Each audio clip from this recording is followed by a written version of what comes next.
Bismillahirrahmanirrahim. Assalamualaikum warahmatullahi wabarakatuh. Alhamdulillahirrabbilalamin. Wabihi nasta'in wa ala umuri dunya waddin. Wassalatu wassalamu ala asyrafil anbiya'i wal mursalin wa ala alihi wa ashabihi ajma'in. Amma ba'du.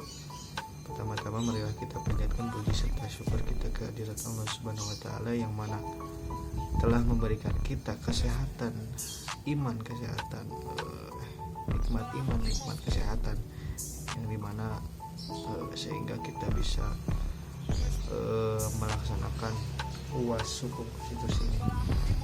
Salawat serta salam semoga tetap terlimpah curahkan kepada Nabi kita Habibana wa Nabiyana wa Maulana Muhammad sallallahu alaihi wasallam, kepada keluarganya, kepada para sahabatnya, dan kepada kita selaku umat akhir zaman. Nama saya Muhammad Diana Hawari dengan NIM 11930300054, jurusan HTN semester 4 kelas B. Untuk video ini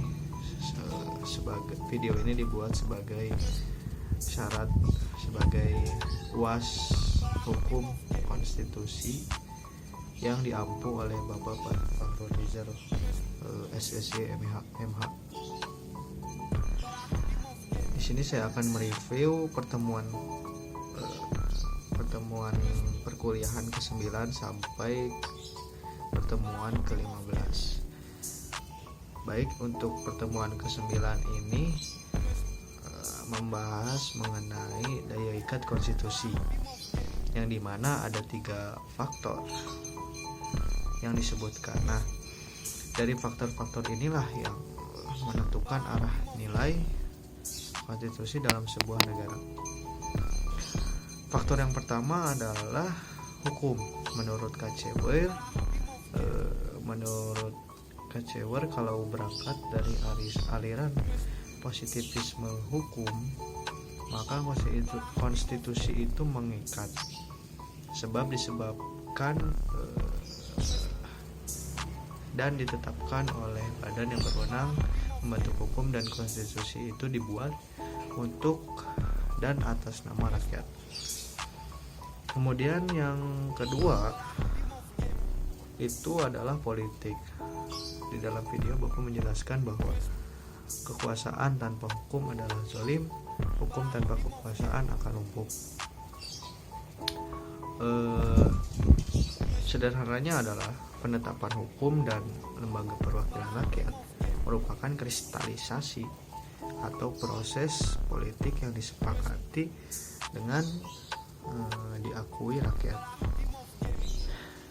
Dengan demikian, konstitusi sebagai produk kristalisasi politik tersebut mengikat rakyat.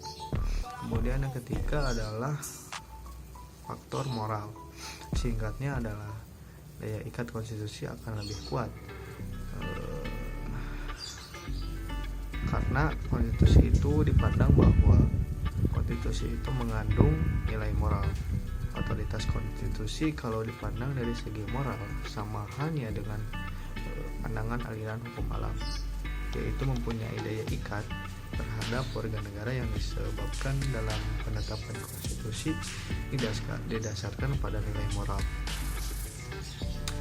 Lebih tegas lagi, dikatakan bahwa bahwa konstitusi itu sebagai landasan fundamental yang tidak boleh bertentangan dengan nilai-nilai universal dan etika moral. Kemudian pertemuan ke-10 ini membahas mengenai konstitusialisme dan negara. Mengenai konstitusi sudah dibahas di pertemuan sebelumnya. Kemudian di pertemuan ini difokuskan kepada apa itu konstitusialisme, namun sebelum itu dijelaskan dulu mengenai apa urgensi daripada konstitusi itu, yang diantaranya adalah satu, dasar dari berdirinya suatu negara beserta tujuan dari negara tersebut. Kemudian urgensi yang kedua adalah acuan baku bagi penyelenggara kekuasaan negara. Kemudian yang ketiga, konstitusi memuat hak warga negara. Dan menurut saya tanpa konstitusi negara akan hancur atau tidak berkembang dengan baik, karena bahwasannya konstitusi itu sebagai pemberi pegangan dan pemberi batas dan sekaligus pegangan dalam mengatur bagaimana kekuasaan negara itu akan dijalankan. Kemudian apa itu konstitusialisme? Singkatnya, konstitusialisme itu merupakan sebuah paham pengendalian kekuasaan negara yang dianut oleh negara tersebut. Konstitusi itu sebagai kontrol untuk mengatur sebuah negara. Konstitusialisme mengandung gagasan bahwa pemerintahan yang diselenggarakan oleh dan atas nama rakyat dikenakan beberapa pembatasan yang diharapkan akan menjamin bahwasannya kekuasaan yang diselenggarakan itu tidak disalahgunakan oleh mereka yang mendapat tugas untuk memerintah. Menurut Lord Acton, bahwa manusia yang mempunyai kekuasaan itu cenderung menyalahgunakannya. Akan tetapi manusia yang mempunyai kekuasaan sudah pasti akan menyalahgunakannya. Jadi perlu diadakannya sebuah paham yang mengatur kekuasaan itu sendiri. Prinsip konstitusialisme ini sesungguhnya menyangkut pengaturan dan pembatasan kekuasaan negara, sehingga dinamika kekuasaan dalam proses pemerintahan dapat dibatasi dan dikendalikan sebagaimana mestinya. Kemudian pertemuan ke-11 itu membahas mengenai konstitusi Madinah dan ketatanegaraan modern. Adapun konstitusi Madinah secara umum bisa disebut dengan Shahifah Madinah. Nah, Shahifah Madinah adalah nama yang disebut dalam naskah itu sendiri. Piagam Madinah adalah dokumen yang menjamin hak-hak semua warga Madinah dan menetapkan kewajiban-kewajiban mereka serta kekuasaan yang dimiliki oleh Nabi Muhammad SAW. Kemudian menurut Ahmad Sukarja, kata Shahifat semakna dengan charter dan piagam. Charter dan piagam lebih menunjuk kepada surat resmi yang berisi pernyataan tentang sesuatu hal. Kemudian adapun muatan piagam Madinah, yaitu yang pertama adalah kesepakatan, kemudian yang kedua adalah persamaan, dan yang ketiga adalah keadilan.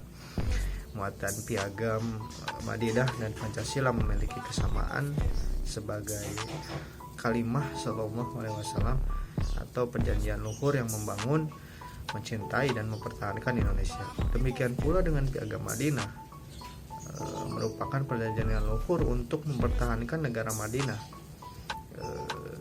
Keduanya sama-sama memuat asas-asas dan prinsip-prinsip persaudaraan, persamaan, toleransi, musyawarah, tolong menolong, dan keadilan. Kemudian muncul pertanyaan, apakah piagam Madinah ini konstitusi atau bukan? Ada 3 pendapat, yakni yang menerima, menolak, dan juga ada hipotesis. Ada yang berpendapat bahwa piagam Madinah dapat disebut konstitusi karena ciri-ciri lain, misalnya dalam bentuk tertulis, menjadi dasar organisasi pemerintahan masyarakat Madinah sebagai suatu umat, adanya kedaulatan negara yang dipegang oleh Nabi Muhammad SAW, dan adanya ketetapan prinsip-prinsip pemerintah yang bersifat fundamental, yaitu mengakui kebiasaan-kebiasaan masyarakat Madinah. Kemudian ada yang kedua, ada yang menolak karena menganggap bahwa piagam Madinah itu tidak mengatur pembagian kekuasaan. Kemudian dan yang terakhir adalah hipotesis. Orang-orang ini tidak mengakui mengenai sejarah Islam dan juga tidak mendukung kemajuan Islam. Intinya adalah walaupun memang pandangan ahli konstitusi mengisyaratkan keharusan adanya pembagian kekuasaan antara badan legislatif, eksekutif, dan yudikatif, sehingga piagam Madinah tidak dapat disejajarkan sebagai konstitusi modern. Pandangan ahli konstitusi ini merupakan syarat ideal sebuah konstitusi. Namun secara keseluruhan Piagam Madinah telah memenuhi syarat sebagai sebuah konstitusi negara.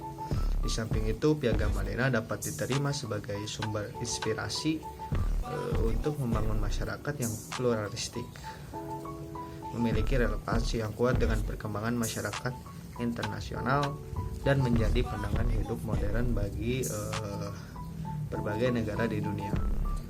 Kemudian adapun pertemuan ke-12 ini membahas mengenai konstitusi di Indonesia, di mana menerapkan konstitusi UUD 1945.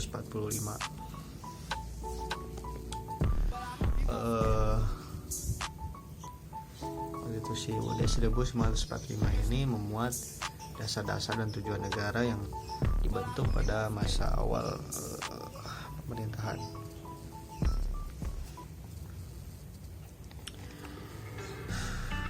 Kemudian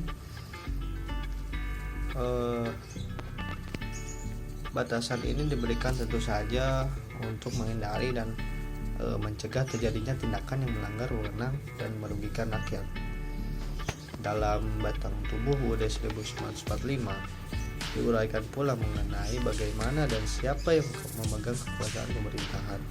UUD 1945 sebagai konstitusi di Indonesia merupakan hukum tertinggi yang ditetapkan secara konstitusional, sedangkan hukum itu merupakan produk politik.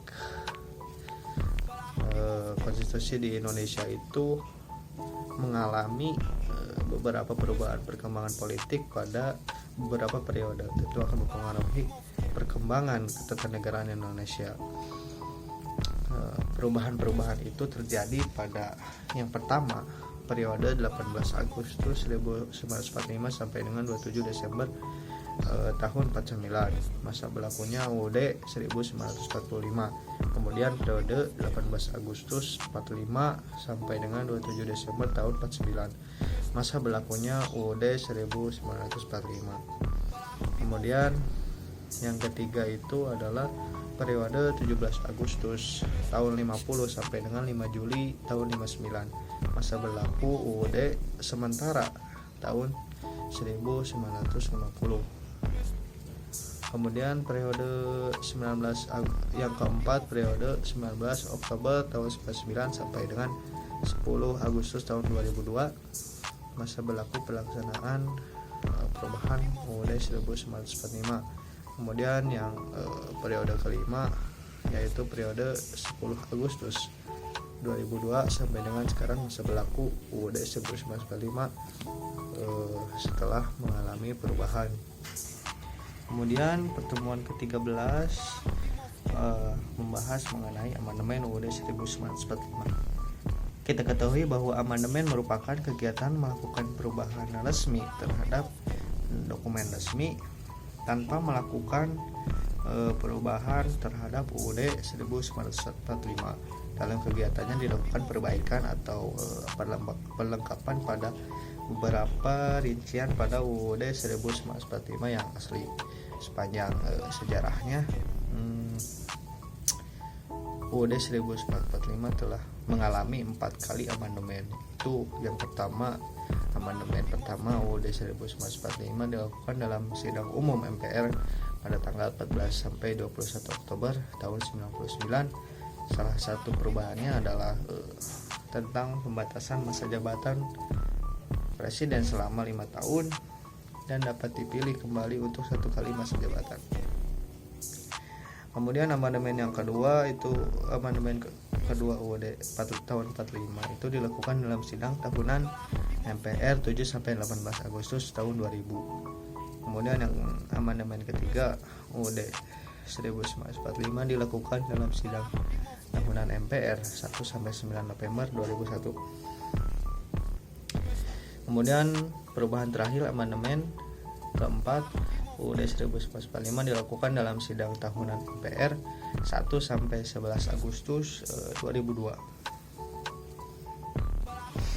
Kemudian pertemuan ke-14, pertemuan ini membahas mengenai pengujian konstitusional. Nah, pengujian tersebut biasa dikenal dengan judicial review. judicial review ini pengertiannya sangat luas objeknya, misalnya mencakup soal legalitas peraturan di daerah, legalitas peraturan di bawah undang-undang terhadap undang-undang. Yang berwenang untuk mengujinya adalah lembaga yudikatif atau kehakiman, yakni Mahkamah Konstitusi, di mana tugasnya sudah tercantum dalam amandemen ketiga pasal 24C tentang Mahkamah Konstitusi.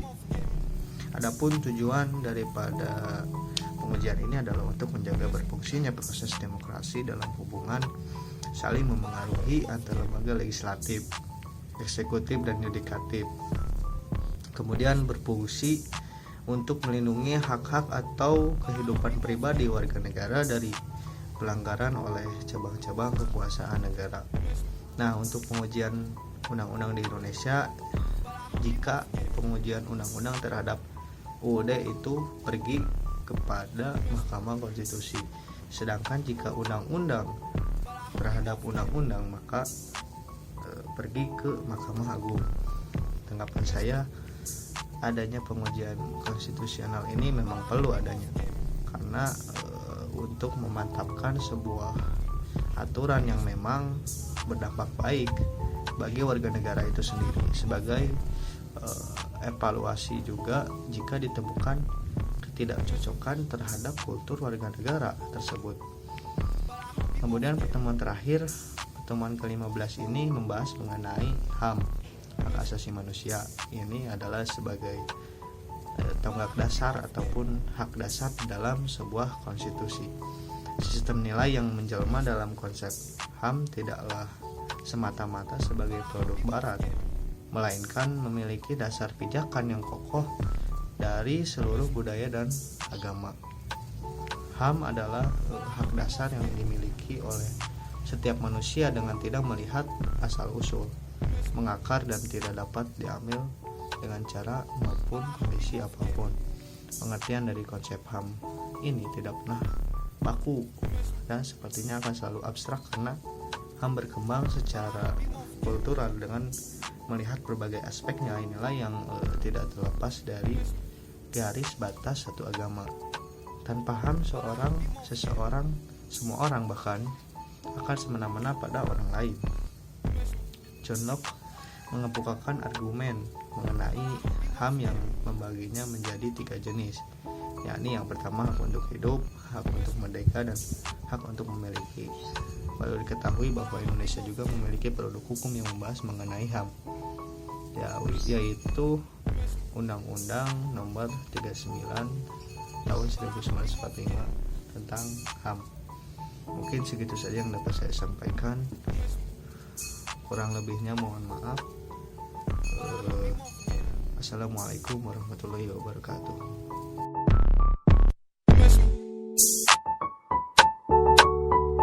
But I hope you won't forget me.